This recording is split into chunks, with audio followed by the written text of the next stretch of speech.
O profeta Daniel, em tempos antigos, recebeu uma visão que transcende as eras. Mas tu, Daniel, fecha estas palavras e sela este livro, até o tempo do fim. Muitos correrão de uma parte para outra, e o conhecimento se multiplicará. Daniel 12, versículo 4. Este versículo, carregado de mistério e promessa, serviu de farol para gerações, indicando um futuro onde o conhecimento e a mobilidade humana atingiriam patamares inimagináveis. Neste sermão, navegaremos por duas interpretações principais deste enigma celestial. Como bons exploradores da palavra, vocês são convidados a mergulhar nestas águas e encontrar a interpretação que mais ressoa em seus corações. A primeira interpretação vê na profecia de Daniel uma antecipação dos avanços em transporte e tecnologia. Esta visão profética, como um rio que corre através do tempo, nos leva a uma era de progresso tecnológico acelerado. Contudo, há uma segunda chave para este enigma: a exploração profunda das Escrituras, em busca de conhecimento. Esta interpretação é abraçada pela maioria dos estudiosos bíblicos e nos leva a um caminho de descoberta espiritual. Ao contemplarmos a primeira interpretação, nos deparamos com uma explosão de conhecimento. Carros, trens, aviões, cada invenção uma resposta ao chamado de correr de uma parte para outra. A profecia de Daniel se cumpre diante de nossos olhos na era da informação, onde o saber está ao alcance de um toque. Desde a invenção de ferramentas de pedra até os avanços da biotecnologia e da inteligência artificial, testemunhamos uma aceleração sem precedentes no conhecimento humano. Cada descoberta, cada inovação é um eco da promessa de Daniel, mas o coração desta jornada está na segunda interpretação, a busca incessante pelo conhecimento divino através das Escrituras. Em cada página, em cada versículo, encontramos pistas para desvendar os mistérios do universo e do propósito humano. Ao refletir sobre estas interpretações, somos convidados a olhar além do tangível.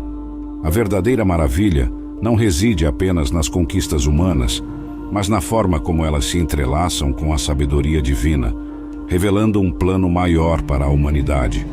Concluo este sermão com um convite: que cada um de vocês busque a sabedoria não só no mundo ao redor, mas também nas profundezas da Palavra de Deus, pois é lá que encontraremos as respostas verdadeiras e eternas. Nesta jornada de conhecimento, cada século que passa não apenas adiciona à nossa capacidade, mas a multiplica exponencialmente. A Revolução Industrial foi um marco, onde máquinas substituíram o trabalho manual e a indústria floresceu. Este crescimento não se limitava a novas formas de construir e produzir. Ele refletia uma mudança radical na forma como o mundo poderia se transformar com o aumento exponencial da produção. Cada nova invenção e ideia se apoiava nas anteriores, criando um efeito cascata de conhecimento sobre conhecimento. O século XX, muitas vezes celebrado como uma era de inovação sem paralelos, nos levou das carruagens puxadas por cavalos à alunissagem, dos simples telegramas à conectividade global da internet. A capacidade de hoje termos em nossas mãos dispositivos mais poderosos do que os computadores que enviaram o primeiro homem ao espaço é um testemunho da velocidade com que o conhecimento cresce.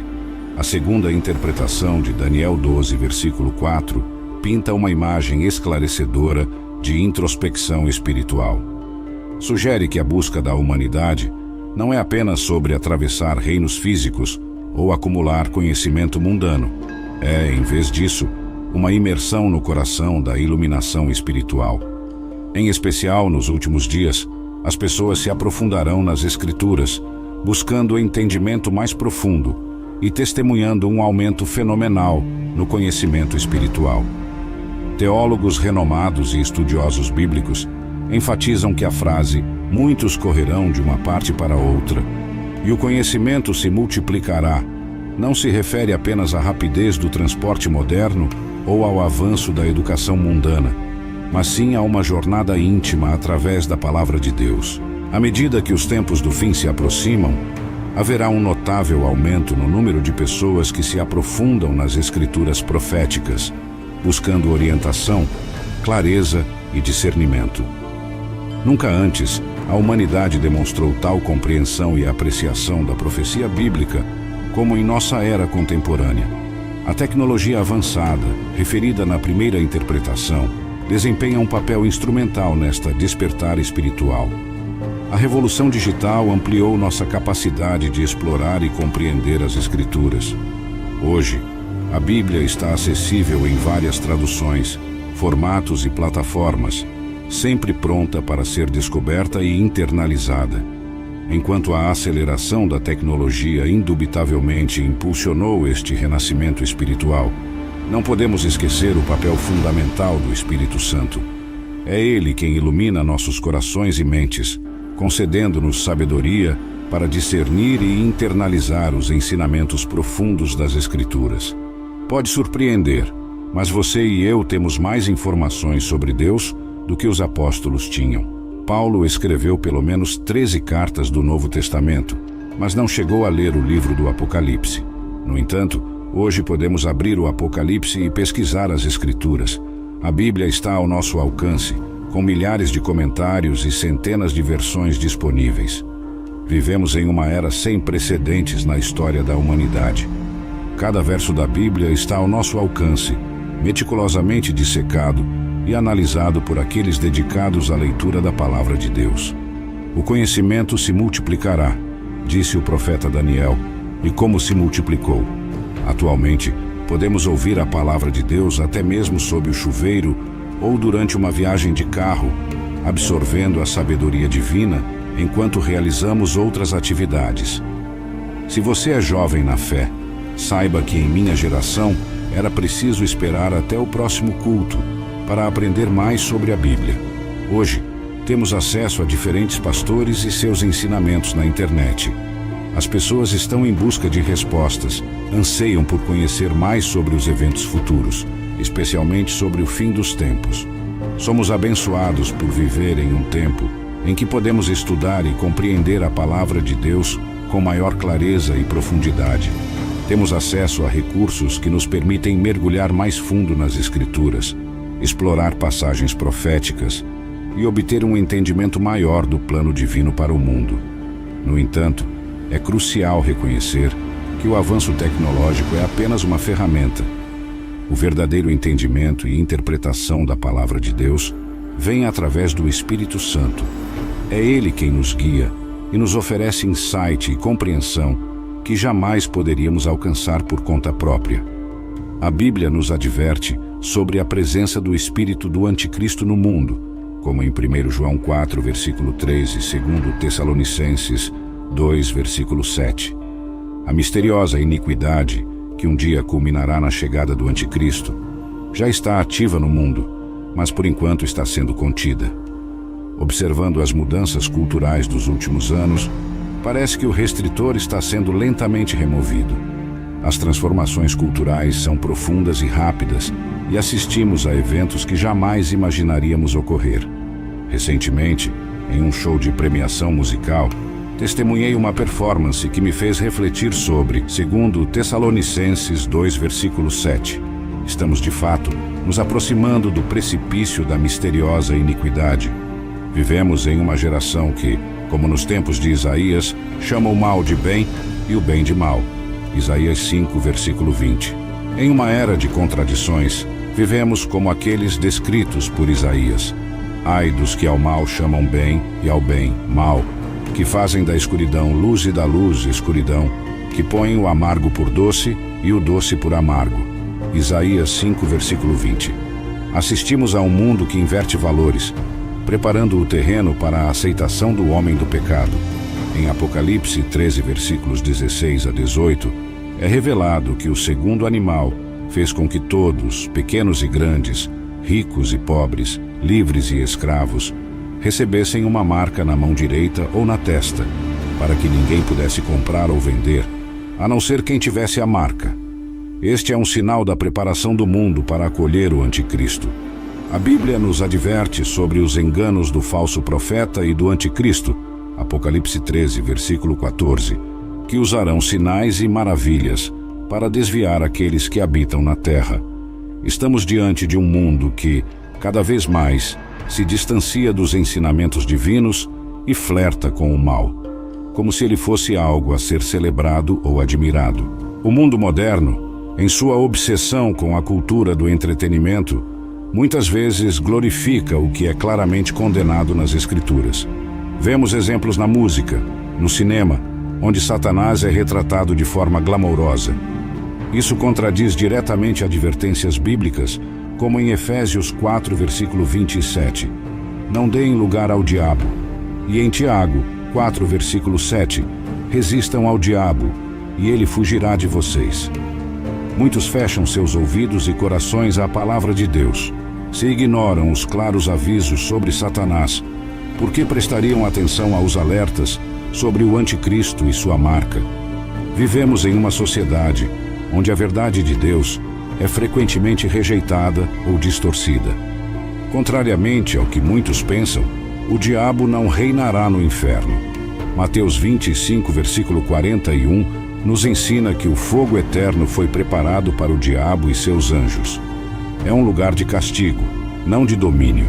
Segundo Tessalonicenses 2, versículos 6 e 7, revela que as forças que trarão o anticristo ao poder estão sendo contidas por enquanto pelo Espírito Santo. Mas observamos sinais de que essa contenção está se enfraquecendo. O mundo está sendo moldado para receber o anticristo, não em décadas, mas talvez em breve. O que testemunhamos hoje são forças espirituais moldando os corações para a chegada do anticristo. A sociedade está cada vez mais se afastando de Deus e dos ensinamentos bíblicos, preparando o caminho para uma era onde o mal é chamado de bem e o bem de mal. Este é precisamente o mundo que o anticristo deseja encontrar. Despertem, povo de Deus, despertem. Não percebem que estamos vivenciando um ensaio para o domínio do anticristo? Discernam o que está acontecendo no mundo, como o avanço da tecnologia nos empurra cada vez mais para uma realidade onde, sem a marca, ninguém poderá comprar ou vender. Apocalipse 13, versículos 16 a 18, nos revela que, independentemente de raça, classe social ou status financeiro, será obrigatório aceitar a marca para realizar qualquer transação financeira. Isso significa que as pessoas não terão outra escolha a não ser aceitar a marca, pois será o único meio de comprar ou vender. Agora é o momento de nos prepararmos para o arrebatamento dos santos. Não é hora de negligenciar os cuidados. O que vemos acontecer em nossa nação e ao redor do mundo não é coincidência. Os eventos atuais são um cumprimento das Escrituras, como descrito em Apocalipse 14, versículos 9 e 10. É crucial que os crentes se lembrem constantemente que o retorno do Senhor é iminente. Devemos provar ao mundo que somos filhos da luz nesta temporada. Como crentes, não devemos ter vergonha de nos associar a Cristo. Devemos ser ousados na pregação do Evangelho, independentemente de sermos aceitos ou não. Enquanto vivemos diariamente na expectativa do retorno do Senhor, também devemos proclamar o Evangelho de Cristo, que tem o poder de salvar as pessoas da destruição eterna. A marca da besta está chegando e as pessoas já estão se preparando para ela. Hoje, mergulhamos profundamente no coração da profecia, examinando os sinais inconfundíveis e provas irrefutáveis de que os tempos do fim não estão apenas se aproximando, eles estão aqui. Desvendamos os mistérios do texto sagrado, alinhando as peças do quebra-cabeça profético, conectando as precisas profecias de Daniel com os severos avisos de Jesus e a visão apostólica de Paulo. O retorno de Jesus Cristo trará o fim do anticristo, o estabelecimento do reino de Deus na terra e o cumprimento da profecia bíblica. Ao navegarmos pelas Escrituras, façamos isso com corações abertos e mentes discernidoras, prontos para ver, entender e permanecer firmes na fé, enquanto os capítulos finais da história se desdobram diante de nossos olhos. Vivemos sob um plano soberano e maior, ordenado pelo próprio Deus Todo-Poderoso. Os eventos que ocorrem em nosso mundo, os acontecimentos globais que marcam nossos dias, estão longe de ser caóticos ou fortuitos. São passos deliberados em um caminho predestinado. A história está em movimento, seguindo uma linha. Houve um início e haverá um fim. Deus tem a história em uma linha do tempo, e a Bíblia atesta isso. Na escatologia cristã, vemos repetidamente o aparecimento de um templo. Este templo se torna um elemento central na narrativa dos últimos tempos, um ponto focal tanto de antecipação quanto de advertência. Os textos proféticos apontam para um tempo em que o templo voltará a estar em Jerusalém, servindo tanto como cumprimento da profecia, quanto como catalisador de eventos futuros. De acordo com a escatologia cristã, espera-se a construção do terceiro templo no Monte do Templo em Jerusalém. Este local tem uma importância profunda tanto para cristãos quanto para judeus.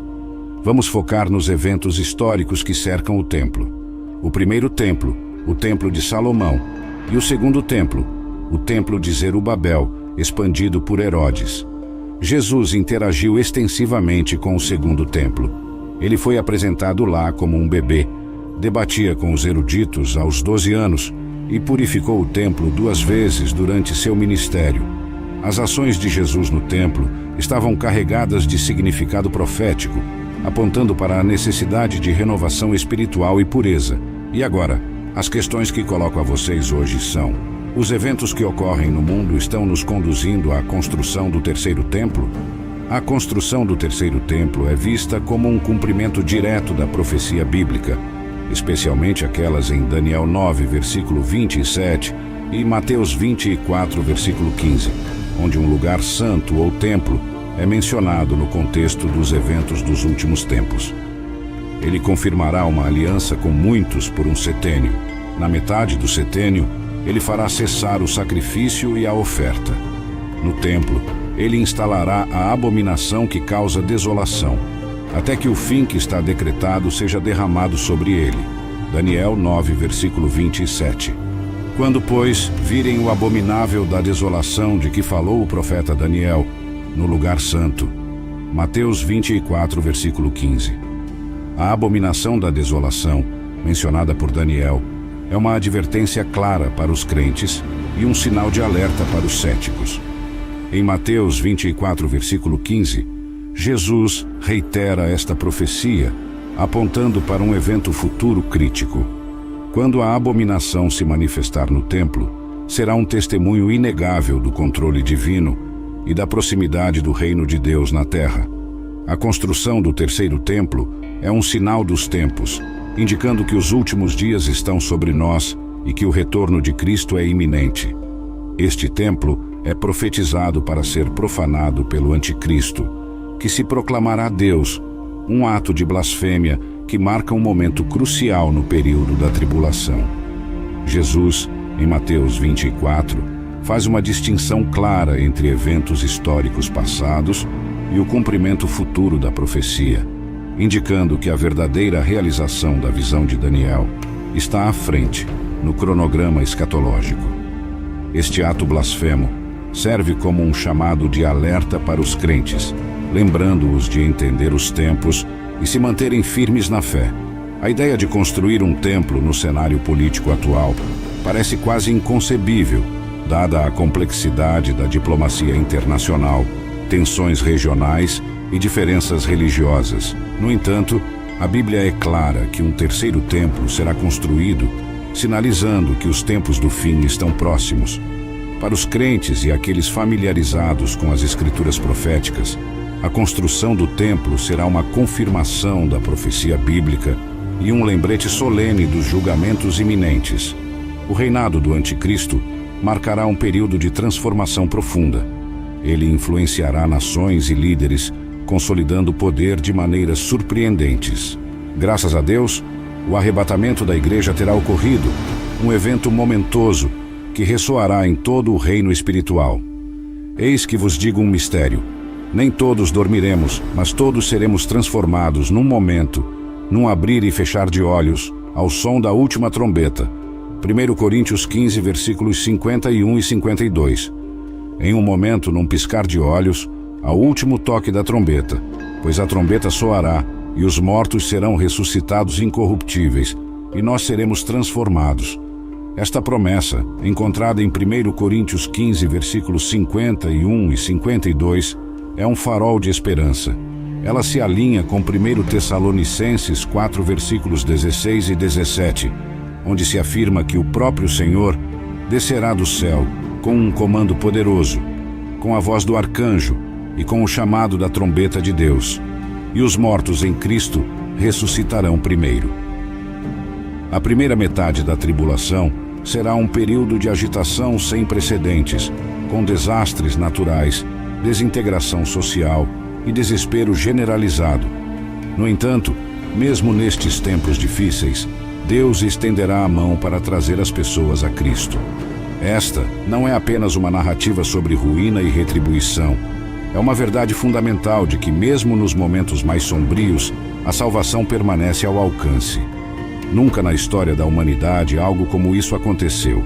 3 anjos voarão pelos céus, cada um proclamando uma mensagem crucial. O primeiro traz o Evangelho e um chamado para adorar a Deus. O segundo anuncia a queda da Babilônia. O terceiro adverte sobre a ira de Deus sobre todos que adoram a besta e têm sua marca. Interessantemente, o terceiro anjo alerta a humanidade a não aceitar a marca da besta. Este anjo destaca a conexão entre adorar a besta e receber sua marca na testa ou na mão. Tomar a marca da besta será uma declaração de adoração, e ninguém a tomará por acidente. Estes anjos não são meros mensageiros comuns, mas 3 anjos especiais enviados por Deus para entregar uma mensagem crucial à humanidade. O primeiro anjo vem proclamar o Evangelho eterno, chamando todos os povos a temer e adorar a Deus, como descrito em Apocalipse 14, versículos 6 e 7. Este anjo voará pelo céu, próximo o suficiente da terra para ser visto e ouvido por toda a humanidade. Deus tem um plano para que este anjo possa pregar o Evangelho eterno e comunicar-se em todas as línguas, de modo que a linguagem não seja uma barreira. Este anjo será capaz de falar a língua nativa de qualquer país sobre o qual estiver voando. Seja em francês sobre a França, em português sobre Portugal, ou qualquer outro idioma, este anjo se comunicará com todos, proclamando o Evangelho de Deus a cada habitante da terra, independentemente de tribo, raça e status. O anjo lembra os habitantes da terra do julgamento vindouro e instrui todos a adorar e temer o Senhor, conforme estabelecido em Êxodo 20, versículo 3. Não terás outros deuses diante de mim. Esta mensagem conclama todos a reconhecer Deus como o Criador do universo e o único digno de nosso culto e obediência. A mensagem do primeiro anjo não é apenas um chamado para adorar e temer a Deus, mas também um convite à salvação que vem pela fé em Jesus Cristo. Temer o Senhor é obedecê-lo, rejeitar o pecado, andar em sua vontade, em retidão, e fazer tudo o que lhe agrada. Deus repetidas vezes dará aos pecadores a oportunidade de se arrependerem, mesmo quando o mundo estiver em seu pior estado e o anticristo em seu auge de poder. Deus enviará suas 2 testemunhas e estes 3 anjos, todos advertindo os pecadores e conclamando-os ao arrependimento. Se as pessoas persistirem em seus caminhos pecaminosos e rejeitarem a mensagem do Evangelho, mesmo vendo o livro do Apocalipse se desdobrar diante de seus olhos, então só terão a si mesmas para culpar por toda a eternidade.